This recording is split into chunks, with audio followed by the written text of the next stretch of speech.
நடிகர் அக்ஷய்குமார் அவருடைய 13 வயது மகளுக்கு நடந்த ஒரு மோசமான சம்பவத்தை பற்றி மும்பையில் நடந்த சைபர் செக்யூரிட்டி அவேர்னஸ் ப்ரோக்ராமில் பேசியிருக்கிறார். மும்பையில் நடந்த இந்த சைபர் செக்யூரிட்டி அவேர்னஸ் நிகழ்ச்சியில் மகாராஷ்டிரா சீஃப் மினிஸ்டர் தேவேந்திர பட்னாவிஸ்லாம் கலந்துக்கிட்ட ஒரு நிகழ்ச்சி. அதில் தான் அக்ஷய்குமார் அவருடைய மகளுக்கு நடந்த ஒரு மோசமான சம்பவத்தை பற்றி பேசியிருக்கிறார். என்ன நடந்திருக்கு அப்படின்னா அவருடைய மகள் 13 வயது மகள் 8வது நம்ம படிக்கிறாங்க. சாதாரணமாக அந்த ஆன்லைன் கேம் விளையாடுற பழக்கம் இருக்கிறவங்க நீங்கள் யாருக்கு தான் அந்த ஒரு பழக்கம் இல்லாமல் இருக்குல்ல.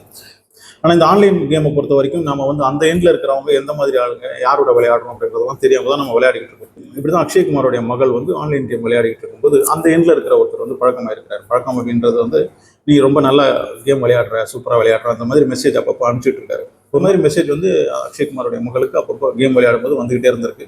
ஒரு நாள் ஒரு மெசேஜ் ஒன்று வருது. அந்த மெசேஜில் என்ன இருந்திருக்கு அப்படின்னா, உன்னுடைய நிர்வாண படங்களை எல்லாம் அனுப்புவியா? யார் இந்த 13 வயசு பொண்ணுகிட்ட அந்த ஆள் கேட்குறான், உன்னுடைய நிர்வாண படங்கள் எல்லாம் அனுப்ப முடியுமா அப்படின்னு. இந்த மெசேஜை பார்த்தோன்னா அந்த குழந்தை மிரண்டிருக்கு. உடனே சிஸ்டத்தை ஆஃப் பண்ணிவிட்டு நேராக அம்மா கிட்ட போய் சொல்லியிருக்கு, இந்த மாதிரி ஒரு மெசேஜ் எனக்கு ஆன்லைன் கேம் விளையாடும்போது வந்திருக்கு அப்படின்னு. ஸோ அவங்க அம்மா அதுக்கப்புறம் அக்ஷய்குமார்கிட்ட சொல்லி அந்த விஷயம் அப்புறம் அவங்க போலீஸ் ஸ்டேஷன் வரைக்கும் கொண்டு போயிருக்கிறாங்க. ஆனால் இந்த ஒரு விஷயத்தை அக்ஷய்குமார் இந்த மாதிரி மேடைகளில் சொன்னதுனால நிறைய பேருக்கு தெரியுது.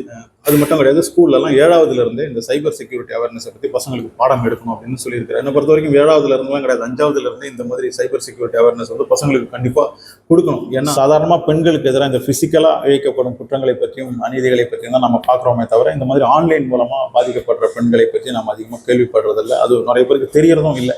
இதனால் பாதிக்கப்படுற அந்த குழந்தைகள் பெண்கள்லாம் மன ரீதியாக பல பிரச்சனைகள் உள்ளாகி தற்கொலை வரைக்கும் கூட போயிருக்கிறாங்க. ஆன்லைனில் பல பெண்கள் பாதிக்கப்படுறாங்க அப்படின்றதெல்லாம் அந்த நியூஸ்லாம் வெளியில் வர்றதே கிடையாது. ஸோ அவங்களுக்குலாம் இந்த அவேர்னஸ் இருந்ததுன்னா ஓரளவுக்கு இந்த மாதிரி பிரச்சனைகளை மாட்டாமல் தப்பிக்கலாம். ஆன்லைன் கேமை ஒரு சோர்ஸாக பயன்படுத்தி அதன் மூலமாக பெண்களிடம் கொஞ்சம் கொஞ்சமாக பழக்கப்படுத்திக்கிட்டு, அதாவது மெயினாக டீனேஜ் பெண்களை அவங்களுடன் பழக்கப்படுத்திக்கிட்டு அவங்களுடைய மெசேஜ் கொஞ்சம் கொஞ்சமாக பரிமாற்றம் நடத்தி அதுக்கப்புறம் அவங்களுடைய நிர்வாண படத்தை பெற்று அதை வேற மாதிரி பயன்படுத்துகிற ஒரு மாஃபியா கும்பல் இங்கே இயங்கிக்கிட்டு இருக்கு. ஸோ ஒரு பெண் எவ்வளோ நேரம் ஆன்லைன் கேம் விளையாடுறா, அவள் எந்த மாதிரி நேரத்துலலாம் விளையாடுறா அப்படின்றதெல்லாம் வச்சே அவள் எப்படி அந்த கேமுக்கு அடிக்ட் அப்படின்றதெல்லாம் கண்டுபிடிச்சிருவாங்க. அதை வச்சு அவங்களுக்கு கொஞ்சம் கொஞ்சமாக மெசேஜ் அனுப்பிச்சு அவங்களுடைய ட்ராப்பில் விட வச்சு இந்த மாதிரி நிர்வாண படத்தையும் எடுத்து அதை வேற மாதிரி பயன்படுத்துகிற ஒரு கும்பல் இங்கே இயங்கிக்கிட்டு தான் இருக்குது. ஸோ அவங்ககிட்ட இருந்தெல்லாம் அவங்களுடைய ட்ராப்பில் இருந்தெல்லாம் தப்பிக்கணும்னா கண்டிப்பாக இந்த சைபர் செக்யூரிட்டியை பற்றின அந்த ஒரு அறிவு கண்டிப்பாக எல்லா பெண்களுக்கும் இருக்கும். ஸோ இந்த சைபர் செக்யூரிட்டியை பற்றின ஒரு விழிப்புணர்வு மக்களிடம் வரணும் அப்படின்னா அதை ஒரு பாடமாக பள்ளிக்கூடங்களில் கண்டிப்பாக கொண்டு போய் ஆகணும். அதை தான் அக்ஷய்குமாரும் சொல்லியிருக்கிறாரு.